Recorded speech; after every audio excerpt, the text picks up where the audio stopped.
नमस्कार विद्यार्थी मित्रों, आज આપણે એન્જિનિયર ડ્રોઈંગની અંદર પેપર નંબર 11 વિશે આપણે ચર્ચા કરીશું। તો અગાઉ 2018માં જે પેપર પૂછાયેલું એના વિશે આપણે ચર્ચા કરીશું, જેની અંદર 25 MCQ પ્રશ્નો વિશે આપણે ચર્ચા કરીશું। બીજું ખાસ મિત્રો કે અગાઉ આપણે 10 પેપર વિશે આપણે ચર્ચા કરી ગયા, જેની લિંક આ વિડીયોના ડિસ્ક્રિપ્શનમાં મૂકેલ છે। તો મિત્રો એ ખાસ તમારે જોઈ લેવા। તો આજે પેપર નંબર 11 ચાલો શરૂ કરીએ।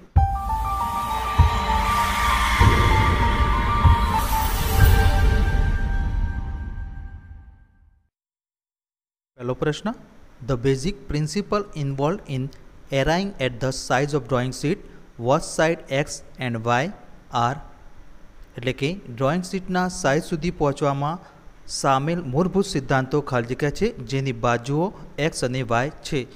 तो मित्रों अहींया ऑप्शन आपे छे एक्स जेम वाय बराबर 1 जेम वर्गमूळमां 2 एंड एक्स वाय बराबर 1।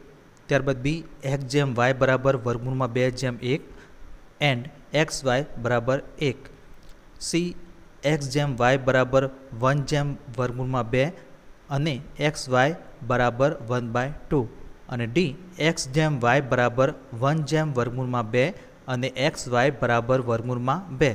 तो आनो साचो जवाब छे ऑप्शन नंबर ए एक्स जेम वाय बराबर 1 जेम वर्गमूळमां 2 एंड एक्स वाय बराबर 1।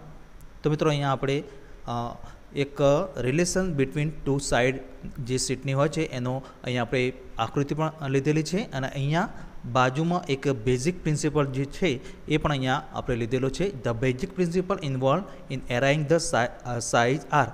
तो एक्स जेम वाय बराबर 1 जेम वर्गमूळमां 2 थाय अने एक्स अने वाय नो गुणाकार बराबर 1 थाय छे।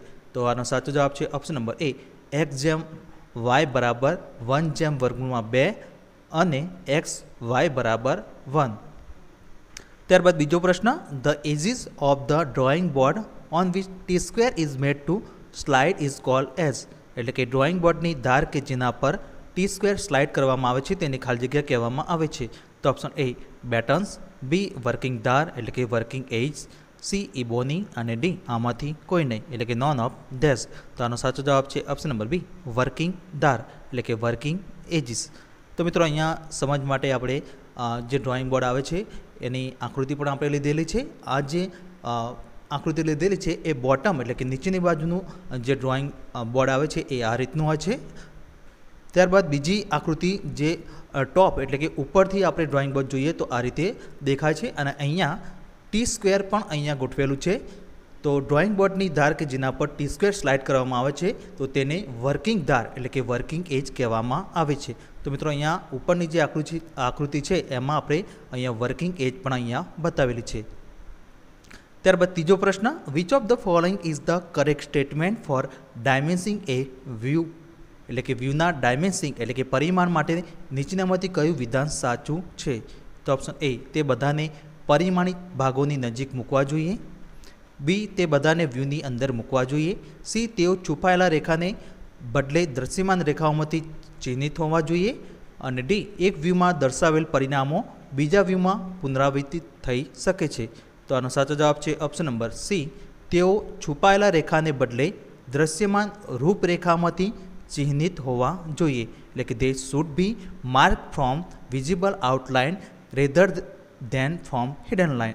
त्यारबाद चौथो प्रश्न, the inclination of letter recommended by BIS is एटले के BIS द्वारा भलामण करायेला लेटरनो इंक्लिनेशन एटले के झुकाव खाली जग्या छे। तो ऑप्शन ए 75 अंश, बी 70 अंश, सी 65 अंश अने डी 60 अंश। तो आनो साचो जवाब छे ऑप्शन नंबर ए 75 अंश एटले के 75 डिग्री। तो मित्रों अहींया समझ माटे आपणे आकृति पण लीधेली छे कि जे इंक्लाइन लेटर होय छे तो ए आ रीते 75 डिग्रीए आ रीते लखवामां आवे छे। त्यारबाद पांचमो प्रश्न, when two diameter of a circle are drawn at right angle to each other which of the following polygon will have all the side at 45 degree to their diameters. एटले के ज्यारे वर्तुळना बे व्यास एकबीजाने काटखूणो पर दોરવામાં આવે છે ત્યારે નીચેનામાંથી કયા બહુકોણની બધી બાજુઓ આ વ્યાસની 45 ડિગ્રી પર હશે। तो ऑप्शन ए आपेल वर्तुळ में दोरेल षष्टकोण एटले के a hexagonal inscribe in given circle, B आपेल वर्तुळ में दोरेल पंचकोण एटले के pentagon inscribe in given circle, C આપેલ વર્તુળમાં દોરેલ અષ્ટકોણ એટલે કે octagon inscribe in given circle, અને ડી આપેલ વર્તુળમાં દોરેલ ચોરસ એટલે કે a square inscribe in given circle. તો આનો સાચો જવાબ છે ઓપ્શન નંબર ડી, આપેલ વર્તુળમાં દોરેલ ચોરસ એટલે કે a square inscribe it in given circle. તો એની આકૃતિ પણ આપણે અહીંયા બતાવી છે કે જ્યારે વર્તુળના બે વ્યાસ એટલે કે એ બી અને સીડી એ એકબીજાને કાટખૂણા પર દોરવામાં આવે છે, એટલે કે આ રીતે કાટખૂણે દોરવામાં આવે છે, ત્યારે આ જે ચોરસ જે બહુકોણ છે એની બધી બાજુઓ આ વ્યાસની 45 ડિગ્રી પર હશે. તો મિત્રો અહીંયા તમે જોઈ શકો છો કે આ જે દરેક ખૂણો જે બનાવે છે એ 45 ડિગ્રી એટલે કે 45 અંશે બનાવે છે. તો આનો સાચો જવાબ છે ઓપ્શન નંબર ડી, આપેલ વર્તુળમાં દોરેલ ચોરસ. ત્યારબાદ છઠ્ઠો પ્રશ્ન, આ પ્રશ્ન અહીંયા રિપીટ થાય છે. The use of T square in engineering drawing is to draw, એટલે કે એન્જિનિયરિંગ ડ્રોઈંગમાં ટી સ્ક્વેરનો ઉપયોગ ખાલી જગ્યા દોરવા માટે થાય છે. તો ઓપ્શન એ સમાંતર અને લંબ લાઈનો એટલે કે પેરેલલ એન્ડ પરપેન્ડિક્યુલર લાઇન્સ, બી આડી લાઈનો એટલે કે હોરિઝોન્ટલ લાઇન્સ, સી ઊભી લાઈનો એટલે કે વર્ટિકલ લાઇન્સ, અને ડી આ તમામ એટલે કે ઓલ ઓફ ધેસ. તો આનો સાચો જવાબ છે ઓપ્શન નંબર બી, આડી લાઈનો એટલે કે હોરિઝોન્ટલ લાઇન્સ. તો મિત્રો સમજ માટે આપણે અહીંયા ટી સ્ક્વેરની આકૃતિ પણ લીધેલી છે, જે હોરિઝોન્ટલ લાઇન દોરવા એટલે કે આડી લાઈનો દોરવા માટે આ ટી સ્ક્વેરનો ઉપયોગ કરવામાં આવે છે. ત્યારબાદ સાતમો પ્રશ્ન, the dimension figure for diameter of a circle should, એટલે કે વર્તુળના વ્યાસ માટે પરિમાણ આકૃતિ ખાલી જગ્યા હોવી જોઈએ. તો ઓપ્શન એ પ્રતીક ફાઈ દ્વારા આગળ, બી પ્રતીક ડી દ્વારા આગળ, સી પ્રતીક ફાઈ દ્વારા પ્રત્યય, અને ડી પ્રતીક ડી દ્વારા પ્રત્યય. તો આનો સાચો જવાબ છે ઓપ્શન નંબર એ, પ્રતીક ફાઈ દ્વારા આગળ. તો મિત્રો અહીંયા ત્રણ અલગ અલગ આકૃતિ આપી છે. પહેલી આકૃતિ છે એ લીડર લાઇન જે છે એનાથી દર્શાવવામાં આવી છે માપ. તો અહીંયા આ લીડર લાઇન છે, અને અહીંયા તમે જોઈ શકો છો કે આ વર્તુળ એટલે કે સર્કલનો જે વ્યાસ છે ડાયામીટર, તો એને આ રીતે દર્શાવવામાં આવે છે 5 30, એટલે કે 5 પહેલાં લખવામાં આવે છે, અને ત્યારબાદ જે વર્તુળનો માપ હોય એ આ રીતે 30 લખવામાં આવે છે. એ જ પ્રમાણે બી આકૃતિ પણ તમે જોઈ શકો છો. તો અહીંયા ડાયામીટર 30 બતાવવામાં આવે છે, અને એ જ પ્રમાણે જે વ્યાસ છે એ આ રીતે પણ આપણે લીડર લાઇનનો ઉપયોગ કરી અને આ રીતે પણ લખી શકીએ છીએ. ત્યારબાદ આઠમો પ્રશ્ન, એસ પર SP 46 લાઇન ટાઈપ ઈ રિપ્રેઝન્ટ, એટલે કે SP 46 મુજબ લાઇનનો પ્રકાર ઈ ખાલી જગ્યા દર્શાવે છે. તો option A continuous thick line, B continuous thin free hand line, C dash thick line, અને ડી ડેશ થિન લાઇન. તો આનો સાચો જવાબ છે option number C, dash thick line. તો મિત્રો અહીંયા સમજ માટે આપણે એક આકૃતિ પણ લીધેલી છે કે અહીંયા following are the different type of line use in engineering drawing. તો એ ટાઈપની જે લાઇન હોય છે એમાં કન્ટિન્યુઅસ થીક લાઇન આવે છે, બી ટાઈપ હોય તો કન્ટિન્યુઅસ થિન, સી ટાઈપ હોય તો continuous thin free hand, D type હોય તો કન્ટિન્યુઅસ થિન ઝિગઝેગ, અને આપણા પ્રશ્નની અંદર કયું છે ઈ. તો અહીંયા ઈ ટાઈપ હોય તો ડેશેડ થીક લાઇન. તો આનો સાચો જવાબ છે option number C, dashed thick line. ત્યારબાદ નવમો પ્રશ્ન, the length to height ratio of close filled arrow head is, એટલે કે બંધ ભરેલા એરો હેડની લંબાઈથી ઊંચાઈનો ગુણોત્તર ખાલી જગ્યા છે. તો ઓપ્શન એ 1:3, બી 3:1, સી 1:2, અને ડી 2:1. તો આનો સાચો જવાબ છે ઓપ્શન નંબર બી, 3:1. તો મિત્રો અહીંયા સમજ માટે આપણે એરો પણ બતાવ્યો છે. તો અહીંયા તમે જોઈ શકો છો કે એરોની જે લંબાઈ હોય છે એ ઊંચાઈ કરતાં 3 ગણી વધારે હોય છે. તો અહીંયા તમે જોઈ શકો છો કે ડબલ્યુ એટલે કે ઊંચાઈ, એટલે કે બીજા શબ્દોમાં વિડ્થ કહેવાય. તો એ ડબલ્યુ છે અહીંયા એની ઊંચાઈ, અને જે એરોની જે લંબાઈ છે એ 3W છે, એટલે કે ઊંચાઈ કરતાં લંબાઈ 3 ગણી હોય છે. ત્યારબાદ 10મો પ્રશ્ન, the space for text on drawing sheet do not provide the following information, એટલે કે ડ્રોઈંગ શીટ પર લખાણ માટેની જગ્યા નીચેની માહિતી પૂરી પાડતી નથી. તો ઓપ્શન એ કંપનીનું નામ, ડ્રોઈંગનું શીર્ષક એટલે કે ટાઇટલ, સ્કેલ અને પ્રક્ષેપણ કોણ વપરાયેલ છે, બી વિશિષ્ટ પ્રતીકોના સંક્ષેપ અને પરિમાણોની એકમની સમજૂતી, સી સામગ્રી, સરફેસ ટ્રીટમેન્ટ અને એસેમ્બલી પ્લેસિંગ સંબંધિત સૂચનાઓ, અને ડી પૂરક ડ્રોઈંગ અને અન્ય દસ્તાવેજોનો સંદર્ભ. તો આનો સાચો જવાબ છે ઓપ્શન નંબર એ, કંપનીનું નામ, ડ્રોઈંગનું શીર્ષક, સ્કેલ અને પ્રક્ષેપણ કોણ વપરાયેલ છે, એટલે કે name of the company, title of the drawing, scale and angle of projection use. તો મિત્રો આ જે કંપનીનું નામ, ડ્રોઈંગનું ટાઇટલ, સ્કેલ અને જે એંગલ ઓફ પ્રોજેક્શન એટલે કે પ્રક્ષેપણનો કોણ હોય છે એ ટાઇટલ બ્લોકમાં આ માહિતી પૂરી પાડવામાં આવે છે. પણ ડ્રોઈંગ શીટની અંદર જ્યાં ટેક્સ્ટ એટલે કે લખાણ કરવાનું હોય ત્યાં આ પ્રકારની કંપનીનું નામ, ડ્રોઈંગનું ટાઇટલ, સ્કેલ કે પ્રક્ષેપણનો કોણ ની માહિતી પૂરી પાડવામાં આવતી નથી. આ જે ડિટેલ છે એ ફક્ત ટાઇટલ બ્લોકમાં ઉલ્લેખ કરેલો હોય છે. ત્યારબાદ 11મો પ્રશ્ન, line XY is to be divided into 12 equal parts by geometric construction. Which of the following statement consenting this procedure is correct? એટલે કે XY રેખાને ભૌમિતિક બાંધકામ દ્વારા 12 સમાન ભાગોમાં વિભાજિત કરવાની છે. આ પ્રક્રિયાને લગતા નીચેનામાંથી કયું વિધાન સાચું છે? તો ઓપ્શન એ, વાયમાંથી દોરેલી PY રેખા XY જેટલી જ લંબાઈ હોવી જોઈએ. બી, કંપાસ XYની લંબાઈ 1/12 ભાગની બરાબર ફેલાયેલા હોવા જોઈએ. સી, રે લાઇન PY પર X થી 12 અંતરાલ સુધી રેખા દોરવી જોઈએ. અને ડી, XY અને રે લાઇન PY દ્વારા રચાયેલો તીવ્ર કોણ 30° અથવા તેનાથી ઓછો હોવો જોઈએ. તો આનો સાચો જવાબ છે ઓપ્શન નંબર સી, રે લાઇન PY પર X થી 12 અંતરાલ સુધી રેખા દોરવી જોઈએ. એટલે કે એ line should be drawn from X to 12 interval on ray line PY.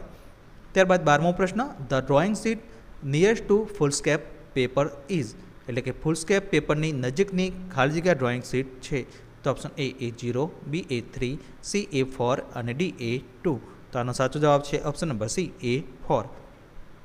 તો મિત્રો A4ની જે પેપરની સાઇઝ આવે છે એ ફૂલસ્કેપ એટલે કે ચોપડો હોય છે તો એની નજીકની સાઇઝ હોય છે. તો અહીંયા A4ની જે અલગ અલગ સીટો આપી છે તો આમાં A4ની જે સાઇઝ છે એ 210 પહોળાઈ અને 297 mm લંબાઈ હોય છે.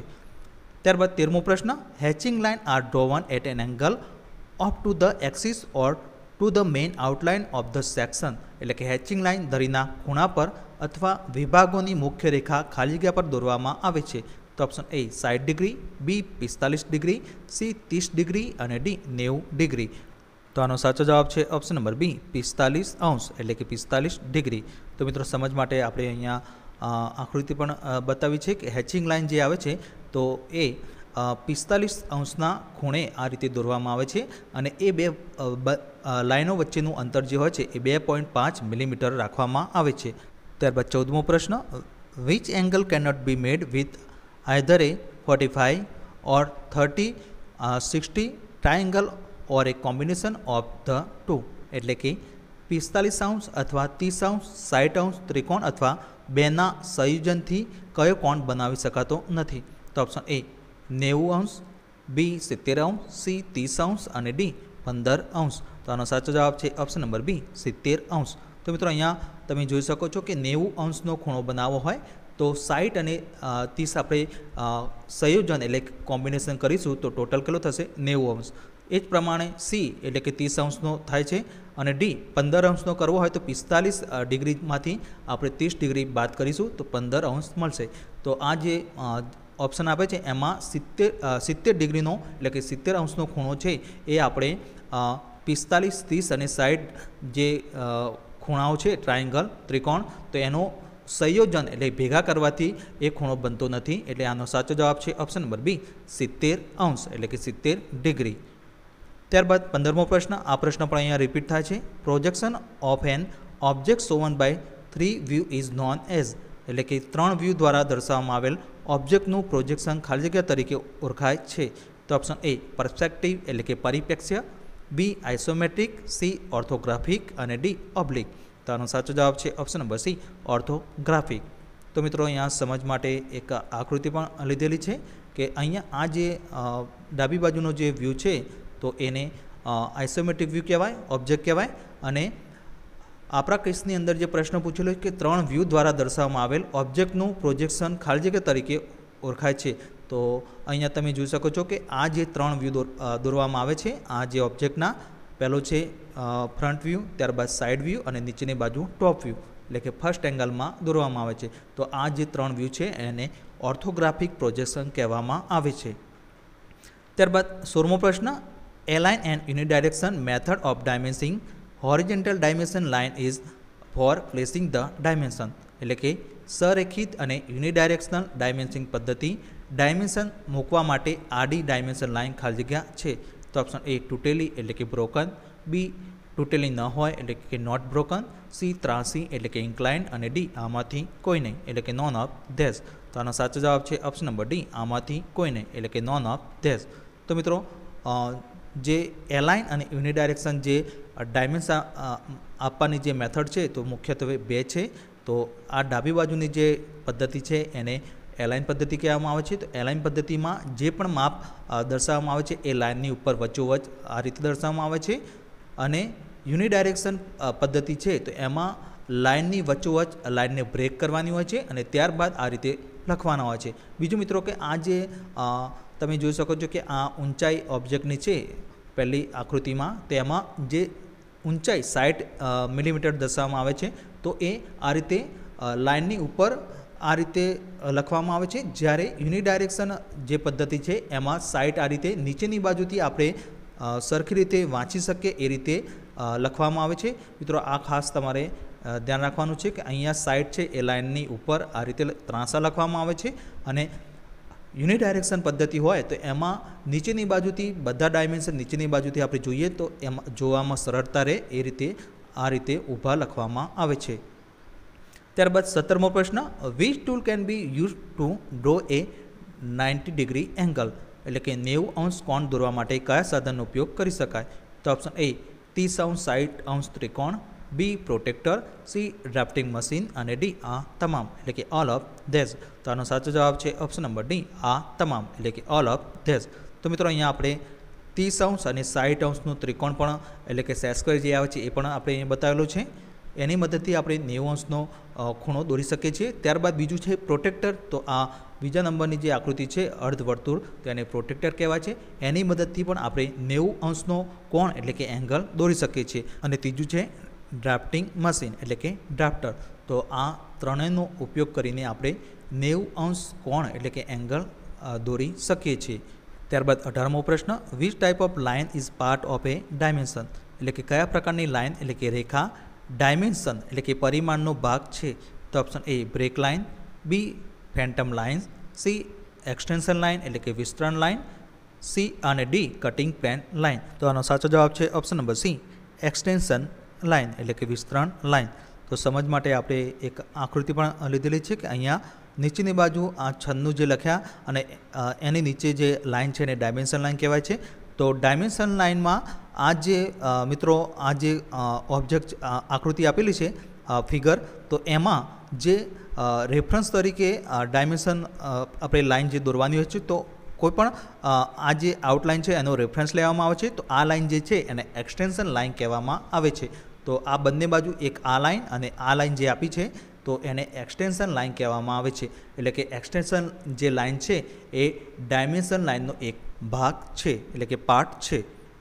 ત્યારબાદ 19મો પ્રશ્ન, in orthographic projection the projection line are to the plane of projection, એટલે કે ઓર્થોગ્રાફિક પ્રોજેક્શન એટલે કે પ્રક્ષેપણમાં પ્રક્ષેપણ રેખાઓ પ્રક્ષેપણના સમતલમાં ખાલી જગ્યા હોય છે. તો ઓપ્શન એ ત્રાંસુ એટલે કે ઇન્ક્લાઇન્ડ, બી સમાંતર એટલે કે પેરેલલ, સી લંબ એટલે કે કાટખૂણે જેને અંગ્રેજીમાં પરપેન્ડિક્યુલર કહેવાય છે, અને ડી આમાંથી કોઈ નહીં એટલે કે નોન ઓફ ધેઝ. તો આનો સાચો જવાબ છે ઓપ્શન નંબર સી, લંબ એટલે કે કાટખૂણે જેને અંગ્રેજીમાં પરપેન્ડિક્યુલર કહેવાય છે. તો મિત્રો અહીંયા ઓર્થોગ્રાફિક પ્રોજેક્શનમાં જે પ્રોજેક્શન લાઇન જે નીકળે છે આ ઓબ્જેક્ટ છે, અને આ જે પ્રોજેક્શન લાઇન છે તો એ વર્ટિકલ આ જે પ્લેન આપેલી છે તો એના ઉપર લંબરૂપ એટલે કે કાટખૂણે એટલે કે પરપેન્ડિક્યુલર હોય છે. ત્યારબાદ 20મો પ્રશ્ન, standard drafting abbreviation as recommended by SP46 CL is use for the term, એટલે કે SP46 CL દ્વારા ભલામણ કરાયેલ માનક મુસદ્દા સંક્ષેપનો ઉપયોગ આ શબ્દ માટે થાય છે. તો option A centres, B centre lines, C સેન્ટરથી સેન્ટર, અને ડી આમાંથી કોઈ નહીં એટલે કે નોન ઓફ ધેઝ. તો આનો સાચો જવાબ છે option number B, centre lines. તો મિત્રો અહીંયા આપણે એક ટેબલ પણ બતાવેલું છે કે standard drafting abbreviation act recommended by SP46નું જે ટેબલ છે તો એમાં અહીંયા ડાબી બાજુ ટર્મ આપી છે અને અહીંયા જમણી બાજુ એબ્રિવિએશન આપે છે. તો સેન્ટર લાઇનનો અહીંયા જે એબ્રિવિએશન છે એ CL થાય છે. તો આપણા પ્રશ્નની અંદર SP46 CLનો અર્થ થાય છે સેન્ટર લાઇન્સ. તો આનો સાચો જવાબ છે option number B, centre lines. ત્યારબાદ 21મો પ્રશ્ન, લાઇનોની અગ્રતા વિશે કયું વિધાન સાચું છે? તો ઓપ્શન એ, સેન્ટર લાઇન પર છુપાયેલી હિડન લાઇન પર પ્રાધાન્ય મળે છે. બી, સેન્ટર લાઇનની દ્રશ્યમાન લાઇન પર પ્રાધાન્ય મળે છે.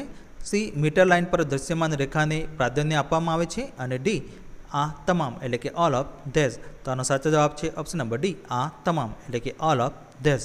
ત્યારબાદ 22મો પ્રશ્ન, extension arm use with engineer compass to facilities, એટલે કે એન્જિનિયરિંગ કંપાસની સાથે એક્સટેન્શન આર્મનો ઉપયોગ ખાલી જગ્યા સુવિધા માટે એટલે કે સગવડ માટે થાય છે. તો ઓપ્શન એ, પકડવાના આર્મને વધારવા માટે. બી, મોટા વ્યાસના વર્તુળો દોરવા એટલે કે to draw circle of large diameter. C, leg વચ્ચેના અંતર એડજસ્ટ કરવા માટે એટલે કે to adjust distance between the legs. અને ડી, ચોકસાઈ વધારવા માટે એટલે કે ટુ ઇન્ક્રીઝ ધ એક્યુરેસી. તો આનો સાચો જવાબ છે ઓપ્શન નંબર બી, મોટા વ્યાસના વર્તુળો દોરવા એટલે કે to draw circle of large diameter. તો મિત્રો અહીંયા સમજ માટે આપણે કંપાસની આકૃતિ પણ લીધેલી છે કે આ કંપાસ જે છે તો એમાં એક્સટેન્શન આર્મનો ઉપયોગ કરવામાં આવે છે. તો આ પ્રકારનો જે એક્સટેન્શન આર્મ લગાડીને મોટા એટલે કે લાર્જ સર્કલ દોરી શકાય છે. ત્યારબાદ 23મો પ્રશ્ન, the two different recommended system of placing the dimension are, એટલે કે ડાયમેન્શનિંગ એટલે કે પરિમાણો મૂકવાની બે અલગ અલગ ભલામણ કરેલ સિસ્ટમો કઈ છે? તો ઓપ્શન એ, યુનિડાયરેક્શનલ અને એલાઇન સિસ્ટમ. બી, અપરાઇટ અને ઇન્ક્લાઇન સિસ્ટમ. સી, લિનિયર અને ઓબ્લિક સિસ્ટમ. અને ડી, લિનિયર અને ઇન્ક્લાઇન સિસ્ટમ. તો આનો સાચો જવાબ છે ઓપ્શન નંબર એ, યુનિડાયરેક્શનલ અને એલાઇન સિસ્ટમ. તો મિત્રો મુખ્ય બે પદ્ધતિ છે ડાયમેન્શન આપવાની. તો પહેલી છે એલાઇન સિસ્ટમ અને બીજી છે યુનિડાયરેક્શન સિસ્ટમ. તો એલાઇન સિસ્ટમ હોય છે તો એમાં જે પણ માપ હોય છે એ ડાયમેન્શન લાઇનની ઉપરની બાજુ આપવામાં આવે છે. અને યુનિડાયરેક્શન સિસ્ટમ છે તો એની અંદર જે ડાયમેન્શન લાઇન હોય છે એ બ્રેક કરવામાં આવે છે, અથવા તો જે ભાગમાં ડાયમેન્શન લખવાનું હોય તો એટલા ભાગમાં દોરવામાં નથી આવતી અને વચ્ચોવચ્ચ આ રીતે ડાયમેન્શન આપવામાં આવે છે. તો મુખ્ય બે પદ્ધતિ છે, એક એલાઇન સિસ્ટમ અને બીજી યુનિડાયરેક્શન સિસ્ટમ. ત્યારબાદ 24મો પ્રશ્ન, name the curve traced out by point moving in a plane such that the difference between it distance from two fix point is constant, એટલે કે સમતલમાં ફરતા બિંદુ દ્વારા શોધી કાઢવામાં આવેલ કર્વ એટલે કે વળાંકનું નામ આપો કે જે બે નિશ્ચિત બિંદુઓથી તેના અંતર વચ્ચેનો તફાવત સ્થિર એટલે કે કોન્સ્ટન્ટ હોય. તો option A, ellipse. B, parabola. C, hyperbola. અને ડી, આમાંથી કોઈ પણ એટલે કે એની ઓફ ધેઝ. તો આનો સાચો જવાબ છે ઓપ્શન નંબર સી, હાઇપરબોલા. તો મિત્રો અહીંયા આપણે હાઇપરબોલાની આકૃતિ પણ અહીંયા લીધેલી છે. ત્યારબાદ 25મો પ્રશ્ન, which of the following purpose is not served by divider, એટલે કે નીચેનામાંથી કયો હેતુ ડિવાઈડર એટલે કે પરિકર દ્વારા પૂરો થતો નથી? તો ઓપ્શન એ, રેખાઓ અથવા વળાંકોને સંખ્યાબંધ સમાન ભાગોમાં વિભાજિત કરવા એટલે કે divide line or curve into number of equal parts. B, ડ્રોઈંગના એક ભાગથી બીજા ભાગમાં માપને સ્થાનાંતરિત કરવા એટલે કે transfer measurement from one part of the drawing to another part. C, full size ઘટાડેલી સાઇઝ અથવા મોટી કરેલ સાઇઝનું ચિત્ર બનાવવા એટલે કે made full size, reduce size or enlarge size drawing. અને ડી, ડ્રોઈંગ પર સમાન અંતરની શ્રેણી બંધ કરવા એટલે કે set of series of equal distance on the drawing. તો આનો સાચો જવાબ છે option number C, full size ઘટાડેલી સાઇઝ અથવા મોટી કરેલ સાઇઝનું ચિત્ર બનાવવા એટલે કે make full size, reduce size or enlarge size drawing. તો મિત્રો નેક્સ્ટ વિડીયોની અંદર આપણે પેપર નંબર 12 વિશે આપણે ચર્ચા કરીશું.